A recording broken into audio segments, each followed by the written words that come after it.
Hi, everyone. Heather here with Astrology with Heather.com, and I am here with a very special guest. Her name is Tricia Barker. She's a college professor. She is a near-death experiencer, and she is a public speaker on women's issues and near-death experience.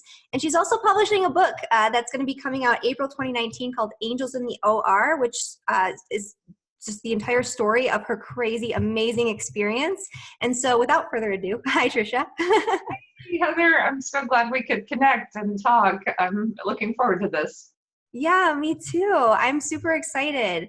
And so, it's kind of interesting the way that we connected, through a mutual friend and the timing of that, because I had just actually finished I just came back from the United Astrology Conference in Chicago, and I had taken a lecture from one of my teachers, Lynn Coiner, about near-death experience in the birth chart.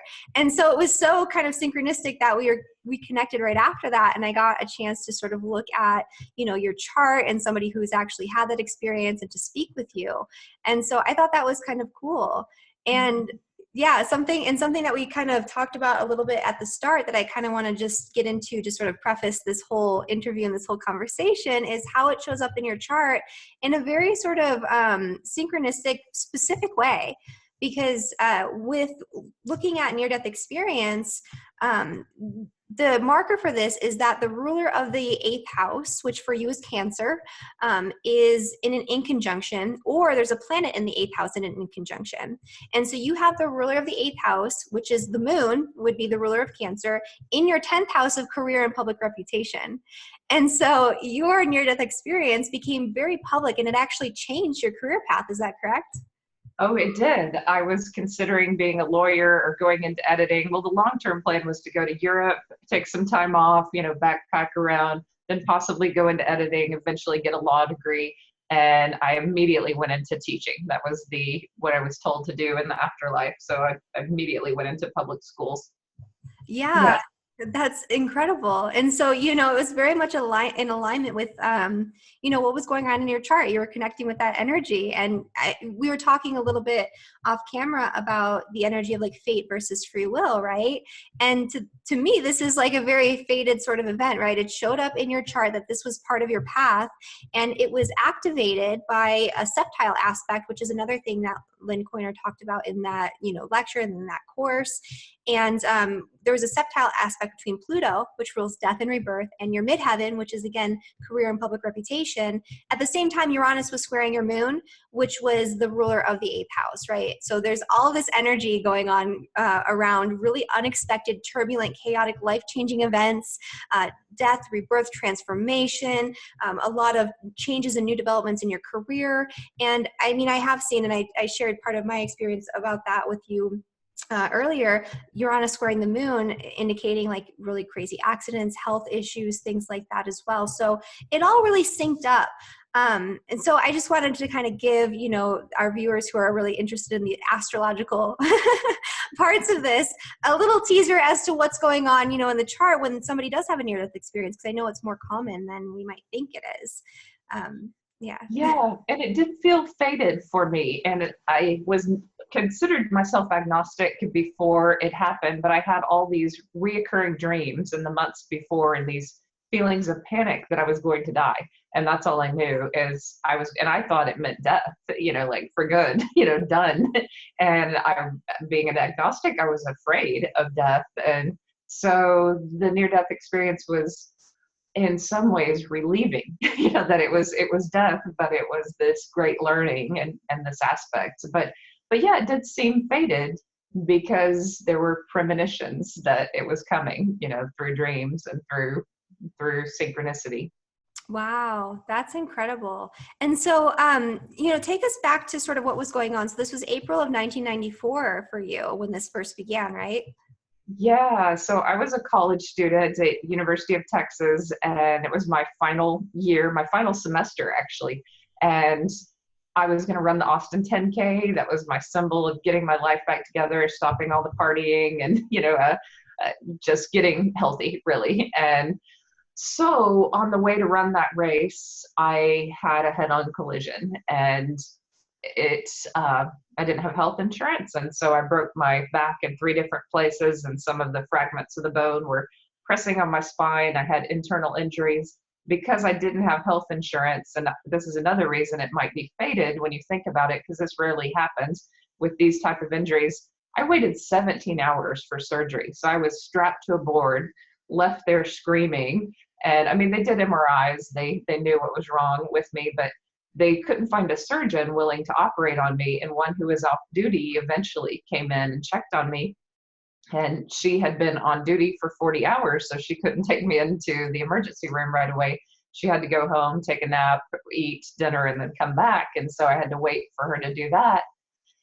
And so that waiting, the internal injuries and the internal bleeding continued. And so by the time they operated on me, I was in pretty bad shape and very panicked. And I don't know how long I had been under, but I know that when I lifted up out of my body during surgery, I was so surprised that we go on, that this consciousness, and I knew immediately as soon as I lifted up, my vision was 360 degrees. I could see behind me. I knew that I was not contained in this body.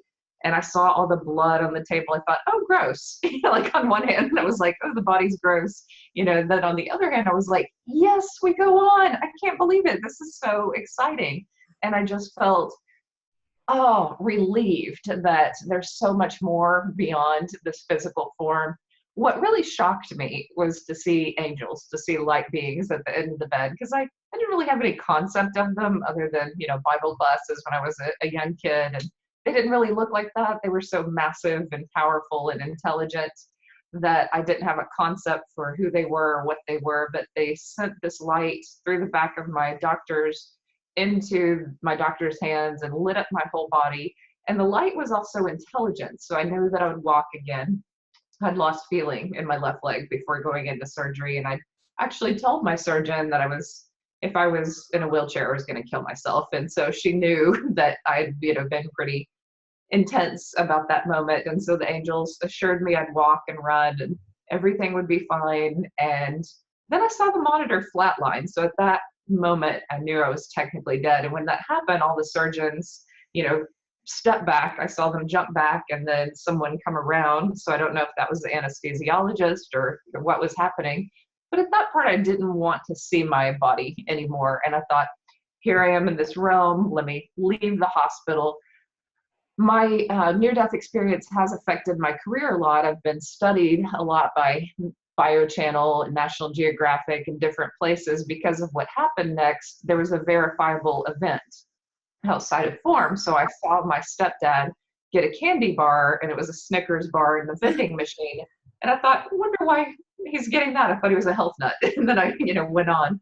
Later, when I was recovering at my mother's house, I asked if he got that candy bar. And she said that my real dad, who's was with her at that time, my stepdad felt uncomfortable, and he walked around, and he came back at some point with a Snickers bar and made a joke, and then everybody felt, at ease. And during that time that he was gone, my mom and dad, for some reason, felt like I was dead, and they both had fallen to their knees and were praying and were kind of freaked out, thinking that maybe they'd lost me. So researchers love those moments, like other near-death experiencers have found a shoe that a child lost, or they've verified things from their surgery. And, that's proof that consciousness continues on for some time after the body is technically dead. So the next part of my near-death experience is a part that I think can help so many people right now. I felt one with everyone in Austin, Texas, of all things. So everyone who was there, I looked into their hearts and I felt this connection with them. And then I just loved people. I couldn't help it. At the heart, I just knew that everyone wanted to have a good life, that was their greatest hope and their greatest desire. And there's so much judgment in this world. And if we all understood our connection to one another, I don't think there would be mass violence. I don't think that there would be, what is going on in the world if we just understood that we're connected. And so you can be both yourself in the spirit realm and connected to others. And I felt that. Then I did a bit of a life review, and 2020 21, I was not judged harshly. You know, I had tried to commit suicide in college. I did a lot of drugs, had a lot of premarital sex, you know, like all these things that religion tells you, you know, you would be judged for. I wasn't judged. Like what God was trying to show me, or this higher intelligence, was that all the love I had given was good. So if I was trying to make someone feel good or happy, that was good. If I was judging them, I was cutting myself off from a happier experience with that person. And I was just shown how to be better and how to be more open to people in a sense. And that was one of my lessons at that time in my life as a young person. Then I entered this heavenly realm, and the only person in my family who was dead was my grandfather. And he was a calm, you know, wonderful guy. And I spent a little time with him, but then he asked me if I wanted to continue on. And I knew that continuing on meant God. And I felt this light and this love that was so powerful and so overwhelming. It just called to me. And there was nothing that I wanted more than that feeling that it gave me. And we talk about romantic love. We talk about, you know, the love a parent might have for a child or a pet, or all these types of love. Suddenly they all just paled in comparison. You know, as I was going toward this love, I knew there was nothing better than that. That how do you experience freedom and also safety at the same time? You know, you're done with this physical form, but you're loved and you're safe and everything is fine and you're totally at peace. And who would want to leave that behind? I didn't want to leave it behind. And I felt people's prayers. Some people in their near-death experiences come back for people. I didn't really want to come back for anyone. there was no one who I was like, my parents will be fine. Everyone will be fine. They'll get over it. And I just didn't feel personally enough of attachment to them to care, because that love was so profound to me. And then I was stopped at some point. And God showed me where I teach now, actually, this college, and there was this river, and I was shown that I would have to be in the lives of different people to remind them of their light and their power and their joy and their connection to everything that is beautiful and powerful about them. And that some people walk around and it could be depression or fear, but they're just not aware of everything that they can be. And then I was more aware of everything that I could be. And I argued for a minute, actually, with God. I was like, no, I don't want to be a teacher. They don't make any money. And I was like, no, you actually don't have a choice. You know, this is what you're doing. I was like, okay. And then, you know, I woke up and I knew I'd had a near-death experience immediately. Wow. That's incredible. You're like arguing with God. Stubborn. Wow. That is incredible. And so all of this was going on in what amount of time? Because it sounds like that's like a week's worth of experience, but I mean, really, this could have only been minutes, right? Right. 2.5 minutes, but it's timeless. You know, that's what I always tell people. How can you, and people who are agnostic, still friends, I'm like, how can you compress eternity into a description? How can you compress unlimited love into anything that we experience here? I can't even describe the angels. I try, and you know, like in writing groups, and people are like, what do you mean? Laser beams of light came out of their eyes? No, they speak with telepathy, and it's just this energy that's also light. You know, it's so hard to describe. Wow. Yeah, that whole experience is just very, it sounds very Neptunian, like very transcendent, very like, it's otherworldly, right? It's something that you can't describe with language because it's beyond language. So yeah, that's very interesting. So after this happened, what did you start to notice in terms of like a shift in your consciousness, a shift in your focus? How did you integrate this experience? Because that is the thing that is really interesting to me, because you have this big mind-blowing, you know, transcendent experience. You're in a completely another realm, other dimension, however you want to frame that. And then you come back and you're in this like rock hard, solid physical reality where it's just, I feel like that's going to be a harsh transition to come back into your body after that. It really was.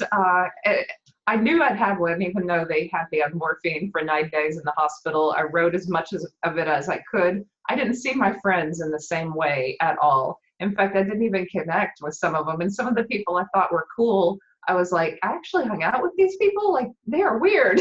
Like they do too many drugs. They can't even find the hospital. Like this one guy was too stoned to find the hospital. And, like, so I had a variety of friends, and my study buddies and neighbors. And I realized, like maturity, I grew up, of course, because of that accident quickly, but because of the spiritual component of it, I really only connected deeply with one friend who was more of an acquaintance, and she was my neighbor and a little bit older, but she was spiritual. And I grabbed her hand and I was like, I died and I saw angels. And so we became really fast friends, and she had friends who were Reiki workers. And so my whole circle of friends immediately changed.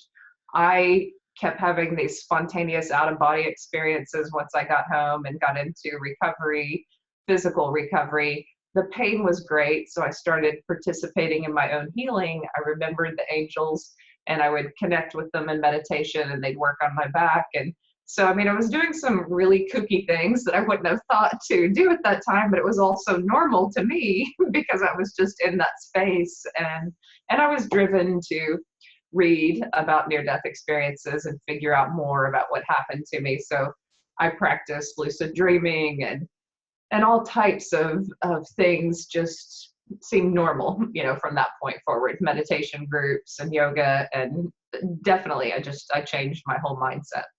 Wow, that's incredible. And so, so we were talking off camera about how you sort of had the gift of time, right? You had the time to sort of sit back and integrate this, even though you were going through a really painful and difficult healing process throughout that time, you weren't thrust back into the real world in the same way that a lot of people are. So, talk about, because I know you've interviewed so many people who have had near-death experiences, so you know the full range of the experience. So what do some people, experience after this? Because I do imagine that it could be quite jarring and difficult for some people. Yeah, some people experience extreme depression because they miss that other side and they don't like their life here, and they're immediately thrown back into a job. So if you can imagine having a heart attack and being a middle-aged woman or man, and you have this huge awakening, and then suddenly you're thrown into a marriage, a job, a life situation that doesn't resonate with you anymore. There's a lot of times that people get divorced because they don't even know how to relate to their spouse anymore, that they change jobs. And then they get criticized by both religious people and agnostics. So it's really sad in many ways that, near-death experiencers are attacked at the very time when they're very vulnerable and sensitive. They're sharing their experience, and they just want to bring back this wisdom from the other side. And it jars both highly religious people who are very dogmatic about how the Bible is interpreted, and then their agnostic friends sometimes think you just hallucinated, shut up, like this is ridiculous, and they don't want to talk about consciousness continuing. And so sometimes they can go through some really difficult transitions until they find a way to make money in this world that aligns with helping others. Most people come back with service as an important factor. And I was told to be of service. I was egotistical enough to not want to be, but as time went on, I realized I was happier when I was giving to students than any other time in my life, because we're connected to others. And so I see that these connections to other people are vital to us. They're the most important thing. And it is how the light on the other side kind of works through us to help other people.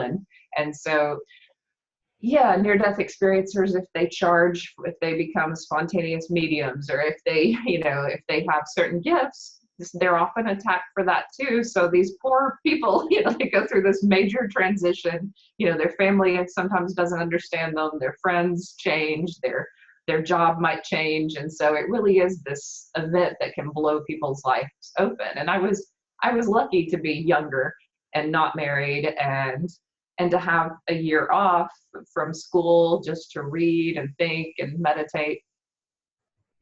Wow. Yeah, that's incredible. And, it's interesting because you were kind of told what to do with this. And, I actually I know apparently 2 other people that have had near-death experiences, because one of my close friends, when I was telling her about this interview that I was doing with you, just casually was like, yeah, I died twice.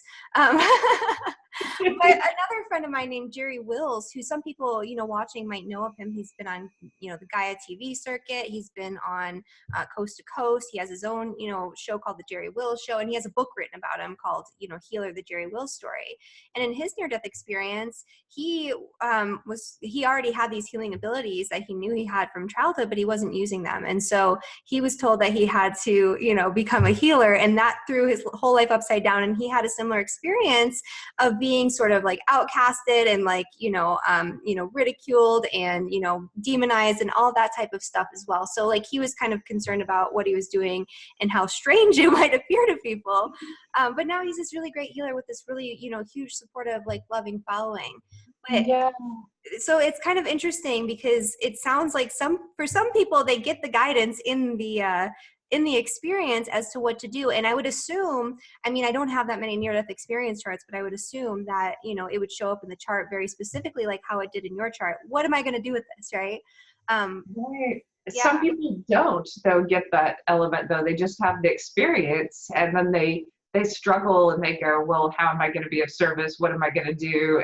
And so they know that they feel like they have to do something important. You know, after you come back with that knowledge, you feel like there must be some reason I've been given this to help other people in some way. So I was lucky that I was able to channel it into education for 25 years, and it's only the last couple of years that I've opened up and started talking publicly about being a medium or, you know, other elements of this. And I've noticed that you do get more attack when you claim, you know, gifts, or when you talk about that element of it. So yeah, it's you have to kind of push through that, and then I think family accepted me more as a teacher than as someone who's going to talk publicly about these things. And so that was another break, you know, that happened to a degree.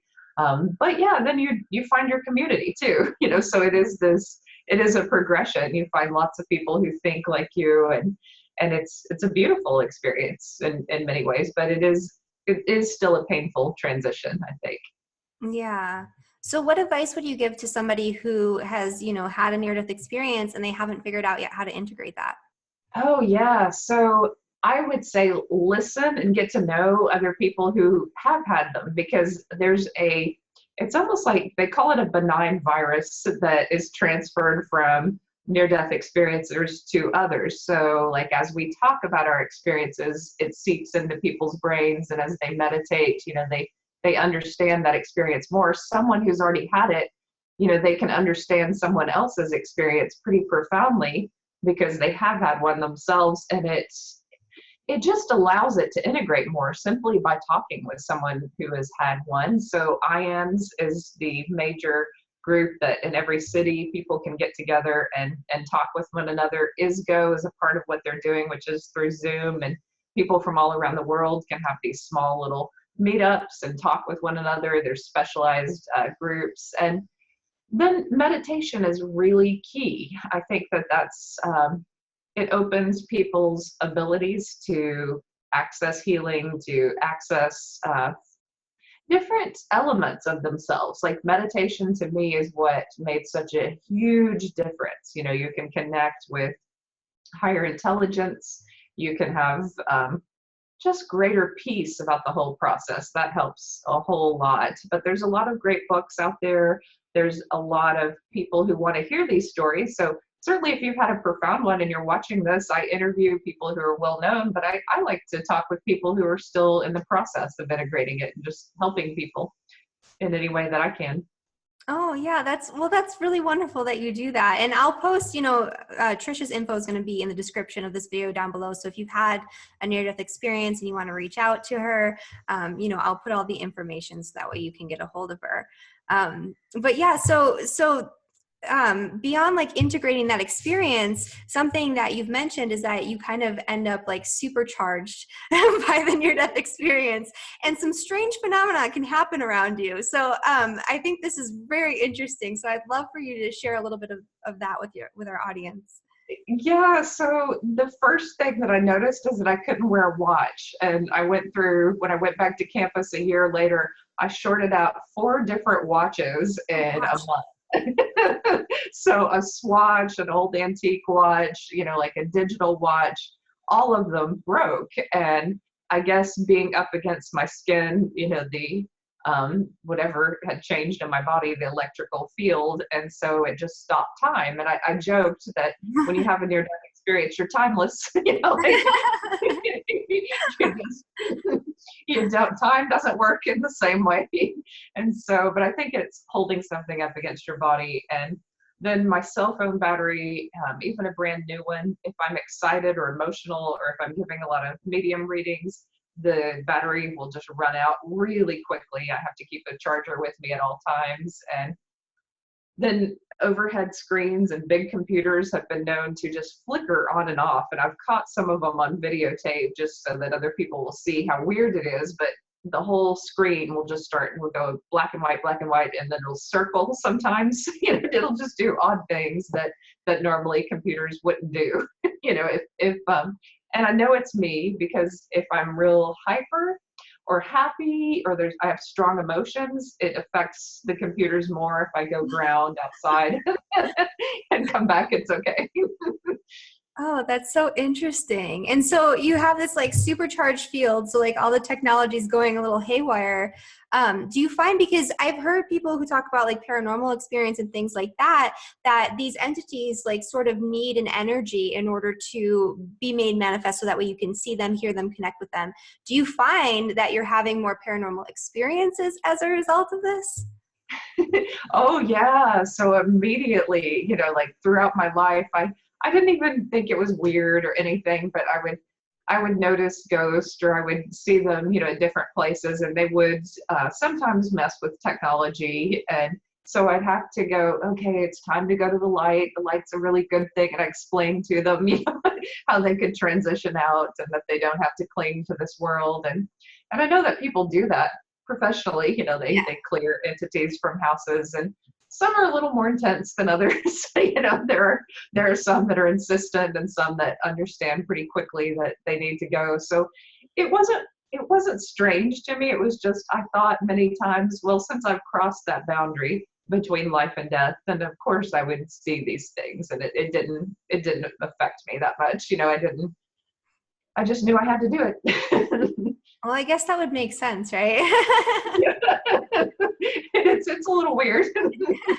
but yeah, another thing for near-death experiencers, and really just people who've had profound spiritual experiences, is all your relationships change. So like a profession like teaching, you're able to love all people, and for a short amount of time, but then it gets really confusing in the rest of your life. I think people who've had near-death experiences at young ages struggle with relationships to some degree, because how do you really focus on one special person when you just want to help so many people in the world? It becomes kind of challenging for some of us, not for all of us, but there's when you're so open and you're so connected to the rest of the world, sometimes other people don't understand you as well. They see you as cold, or not interested in them, when really you're just kind of interested in everything. It's a weird way to be. Wow, that is, yeah. And so do you feel like that would bring up, does that bring up boundary issues, like energetically, or just in general, because of like the compassion and the love that you feel for everyone? Oh God, yeah. And I think a lot of young near-death experiencers need to be very clear about who's a narcissist and sociopath. And I felt like they were drawn to me. That's part of my book. Early on, I didn't have that knowledge. But yeah, I felt some really sick people were drawn to me early on, because I just, I joked that I would go hug an axe murderer. I was like so full of love, like a little baby or kid. I was just like, hi, but I was a 21-year-old girl, and that's different. Like the world's going to interact with you differently. And so, yeah, people do need boundary training, I think, after a near-death experience, and to realize that they're special too. Their light is special and important and worthy of protection. And, what they want to do for the world is beautiful, but they still have to protect themselves through this journey. Wow, yeah. So that's interesting. I mean, because I've noticed with a lot of like my clients who have a lot of Neptunian energy in their chart, which is sort of what you're describing. It's this transcendent, compassionate, loving, like interconnectedness, which is beautiful when you have a lot of, Neptune in your chart. That's one of the really great things. You can sort of merge your soul with the soul of another person. You can have that experience. But at the same time, it does lend to like rose-colored glasses because you're feeling so loving and so compassionate toward everyone that you're willing to sort of overlook sometimes their faults and, maybe even the fact that they might be taking advantage. And it sounds like, yeah, that would be a huge issue if you've left this like this earthly plane, right? And you've come back and it's just completely different.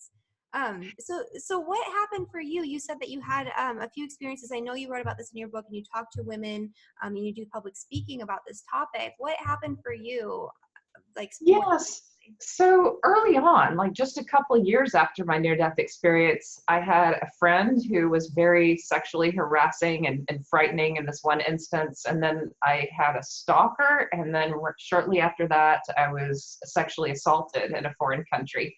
oh, And so these three events were kind of cumulative and shocking. So right after this powerful, beautiful near-death experience, and part of my openness was, I just talked with anyone. So the stalker probably misunderstood my intentions and my friendliness and attached himself to this idea of me, but it was really twisted, psychologically twisted and bizarre. And I just, the main thing that I want to tell other people is, of course, document everything, take it all very seriously because it's going to happen to many more women. The men who do this are probably doing this to multiple women, and it needs to be documented.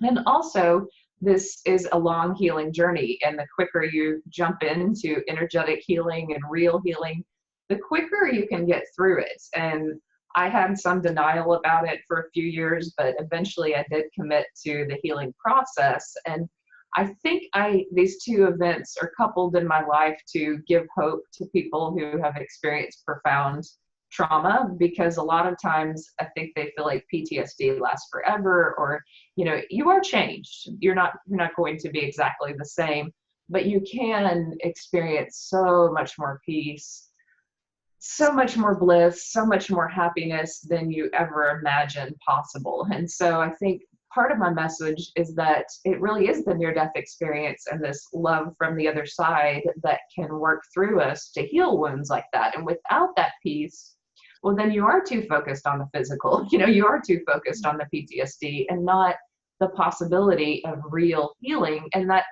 Neptunian energy, even though I say, people need to protect themselves, I still believe in rehabilitation for, you look at other countries, at prison systems in other countries, and they're usually connected to nature. People just readjust. So there's many people who are dysfunctional in society who I think can reconnect with that light in themselves, see what they've done wrong, that love can be this great healer, that nature can be this great healer to readjust people. And so, yeah, the people who have been harmed are often not going to be the ones to work with abusers, but there can be various people in life who are working with men to teach them and women who are abusive to teach them how to be different in this world. And I don't hold out, I do hold out hope for rehabilitation for people, but I do mainly as myself just want to work toward healing and expressing that healing is possible for people. wow. Yeah. And that's really powerful. That's beautiful what you're doing. And I think that's a really great message because so many, women and men, and especially like, when they're young, like children and things like that, have experienced sexual trauma, abuse, all these terrible things. And we've all seen it destroy lives, and it doesn't have to be that way. Right. And so, yeah, I really love that message. And so kind of going from there, would you say that that near-death experiencers have a higher rate of like abuse, trauma, like these difficult circumstances? Or do you think it was just specific to you and what your path was meant to be? Well, actually, Deborah Diamond is a researcher, and she looked at she's a medium, and she looked at a lot of different near-death experiencers. And this made sense to me that people who've had a lot of child abuse and, like drug abuse and trauma in their lives sometimes have a near-death experience. And that makes sense because they've lived more risky lives to a degree, or they're so hurt by this life they would like to die, or, there's this tendency to, if you're going to continue, you're going to need great healing from the other side, or you're going to need something kind of miraculous to heal some of what has happened in your life. And so I think there is a correlation sometimes. Other times, no. Like there are people I've interviewed who are just, Howard Storm is one, just an atheist, hardcore, to the core. And, I wouldn't say that he lived a risky life in any way, but he changed so dramatically. And so there's a variety of stories, but I think that as modern medicine revives more and more people, and there's just a lot of trauma in society, I think we're going to see more and more cases of people who come from abusive homes or have had an assortment of traumas who have also had near-death experiences. Okay, yeah, that makes, and that would be, probably a very healing experience. And if you think about it in terms of the research that's been done even on things like psychedelics, right, in terms of healing people who have had past trauma, and helping people to recover from addiction and depression and anxiety and all of these different things, it takes you out of the physical reality, and it allows you to see things from a completely different perspective. And so, ayahuasca, mushrooms, ecstasy. I think there are trials in all of those for helping people with PTSD and fear of death too. I think that's interesting. Yeah. So you don't have to die and come back to life to get this experience, guys. It's out there in other forms. Right, and certainly veterans, I think, are experimenting with that combination of nature and different drugs. And I've heard of a couple of different camps or different people who are pioneering that. Yeah, especially with psilocybin mushrooms. I believe there's been trials like in actual like research studies for PTSD with psilocybin for veterans specifically. So it's being done. It's just, not being widely done. And I actually used to work in a lab that did testing on human subjects with recreational drugs, right? And it's very, very hard to be able to do that. I think we were one of 8 labs in the entire world that were given permission to do such things. So, the potential is there. It's just that it's not being allowed to be studied, especially here in the United States. Right. Very interesting. I think that the near-death experience, sometimes people long for them. I'm like, no, I actually had to die. So I've got a big scar on my back. There's physical pain. If you can get to this through meditation, for some people, maybe, a trial drug experience, if there's some other way that's going to open you up to that greater peace, then by all means do that. The near-death experience is a tough way to get there. Yeah. Well, okay. So this has been a very interesting conversation. So do you have anything else or any final thoughts that you want to sort of put out there?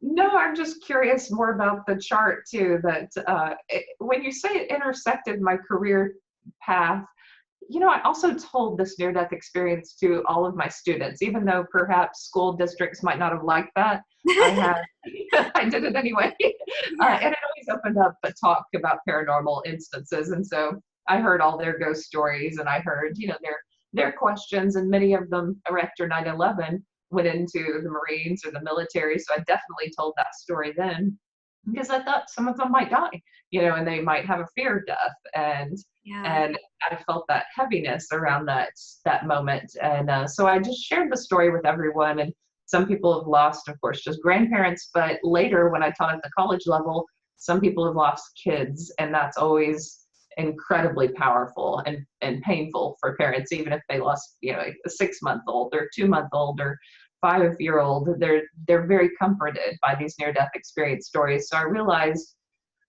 after a while that this was a part of my career. This was a part of teaching, was talking about this very story.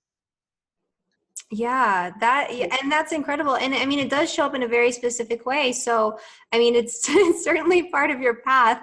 And, you know, you have Uranus in the 10th house too, which is another thing, which is you sort of putting yourself out there in a more unusual way. You're going to be seen as eccentric, a little bit different, a little bit ahead of your time, unusual to a lot of people. And so it makes sense that you would have taken, you know, sort of a traditional career path and done something a little bit unusual with it, like incorporating the near-death experience, sharing that with your students, right? Even if it did sort of rattle some cages.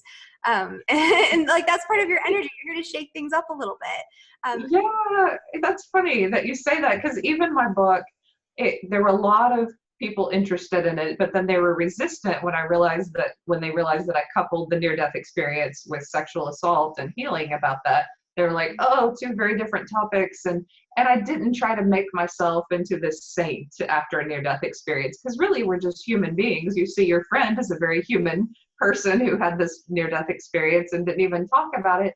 Well, so was I. I was just very human, made human mistakes, relationship mistakes, all kind of mistakes. And I wasn't going to sugarcoat it, and I wasn't going to write it to please anybody, you know, and just make it, you know, a very sanitized Hallmark or Christian version of a near-death experience. I was like, I'm just going to write it exactly the way it was. And yes, there's love, and yes, there's healing, but I'm a very human, flawed person. And I think you can be both. You can be highly the wounded healer. You can be, you know, highly spiritual and loving, and also at times a real bitch. You know, it's just the way it is. Of course. Yeah. And I really love that. You know, you're a very sort of strong presence, obviously. And, you know, people I'm sure love listening to you talk. You're probably, well, you're confident doing that, right? You've been out in front of classrooms and all of that for, you know, all this time, but you're not like a guru. You're not this like, you know, look to me for guidance and advice. You're like, this is my experience. It was real. You know, this is how it happened. And, you know, people can take what they want from that and utilize it in their own lives. And I think that that's wonderful, right? Because there are so many people out there trying to sort of portray themselves in a certain light, but I mean, it's not relatable, and I think that makes it almost worse, right? Like, I had this near-death experience. Shouldn't I have this sort of transcendent outlook, and shouldn't I be the saintly, you know, guide for other people? I mean, not necessarily, right? That's not every right.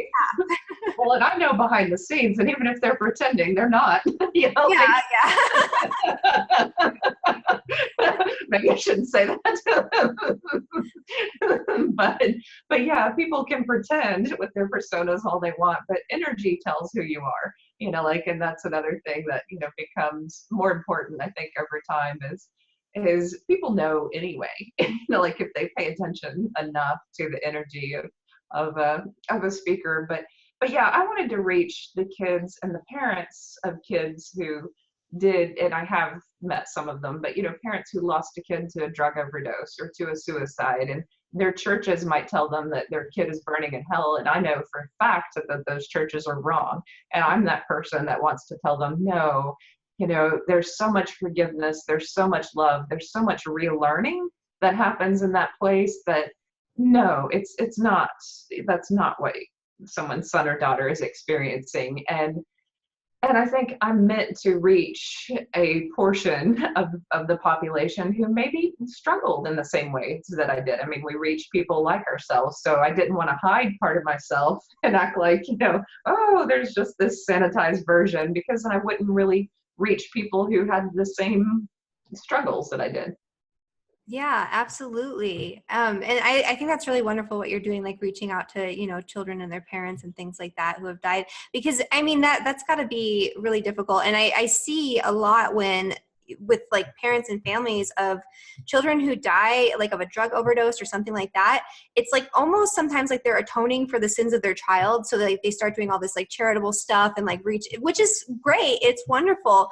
But it feels to me almost like it's out of guilt. Like, oh, like if I do this, you know, my child maybe they won't be burning in hell or something. Right. And so I don't know. Anyway, I just thought that was kind of an interesting. Yeah. But it's also interesting about the chart and how that plays into all of that. But yeah, I do feel a little bit ahead of my time. But then I notice that when I put something forth like that of coupling the spiritual realm with healing of trauma, then I'm like, hey, other people are doing it too. So Yeah. I'm not completely alone, or maybe I'm being copied. Maybe a little bit of both. I don't know. Well, Or if everything's inspiring. connected, it could be all just happening simultaneously. Yeah. Oh, that's interesting. And yeah, and that's the one thing I do really love about astrology is it helps kind of put the pieces together, and it helps show that everything is interconnected. It connects everything to everything else. It shows you that there's like a rhyme, a reason, a cycle. And we were talking about fate versus free will, which is I think kind of what you're getting at here. Talking about the chart and how it showed up in your career path. We have like these moments and these events that show up in very fated sort of, especially with certain transits and certain alignments, like the north and south nodes, Pluto, which was involved in your near-death experience, eighth house stuff, which again was involved in your near-death experience, where it's usually quite fated. It's something's going to happen, right? But it's like, what do we do with that? That's where I think free will comes in, and that's where I see the intersection. And it's interesting too. This is kind of outside of the point in terms of near-death experience and all of that, but I watched this documentary about three triplets that were separated at birth for a really messed up psychological research experiment in the United States. This happened. I can't remember what it's called. I think it's called Three Strangers. And they end up finding each other. And it turns out, so they intentionally put them in three completely different household environments. And so people always ask about twins in the birth chart. Well, these three different people, they had a lot of very similar interests, similar career paths, like similar taste in everything. And even their mannerisms were like exactly the same, even though they were raised completely apart. But they were raised like about 100 miles away from each other. They were raised interacting with different people with different astrological charts. Their relocated astrology was a little bit different, and their experience in their environment was different. And so what they did with the energy that they were given was a little bit different. And, one of them ended up committing suicide and the other two didn't because of, his difference in his experience. And so what was fated was, what they were given, and a lot of these events that sort of coincided and corresponded in all of their lives that were like parallel happening at the same time. But what they did with it and the way that they utilized that energy ended up being very different in the long run. So that's kind of the way that I kind of look at it. Like, you're given a certain set of events and energies that you're going to be working with. But then, what you do with that energy, a lot of the time, that's your choice. Yeah, that makes a lot of sense, because I think at some point after sexual assault, I went and I yelled at God, and I yelled at, like every part of the society that causes, this kind of trauma for so many people. And I was like, why? Why does this have to happen? And I was deeply angry, but then I thought, well, if I can just use what happened to me to help other students heal quicker, ones that come to me and talk about this issue, if I can kind of erase victim blaming in whatever circle I'm in, whatever school district I'm in, if I can, be that person, then I'm just working to help a problem in society. And maybe we come in and some sort of soul plan, we decide, and the stars are involved, and, there's just a lot of planning behind the scenes of we're going to have these events, but then it's really our soul's highest yearning to do the best possible good that we can with those events. So maybe that's where the free will is, or maybe we decide not to and go, this all sucks, I'm not going to do anything with it. So there's a range. Yeah, absolutely. Well, all right. So we're kind of running low on time here, but I love this conversation that we're having. So maybe we can pick it back up another time and go into some additional topics here. But I just want to one more time plug your book, because I think it's going to be super, super interesting, a really good read. We can read all about your story and your past life experience and what you've done with that. And I think, a lot of people will be interested. So it's called Angels in the OR, right? And it's going to be coming out April of 2019. And so everybody keep an eye out for that. Yeah, thank you so much for coming on here and for doing this with me. This has been a really awesome conversation. I know everybody's going to love it. And if you want to connect with Tricia, you can obviously do so. The link is in the description below, her contact information. And yeah, thank you so much. Yeah, thank you so much. I enjoyed it, and I look forward to hearing more about near-death experiences and the connection to astrology. But thank you so much. You're a lot of fun. All right, thanks.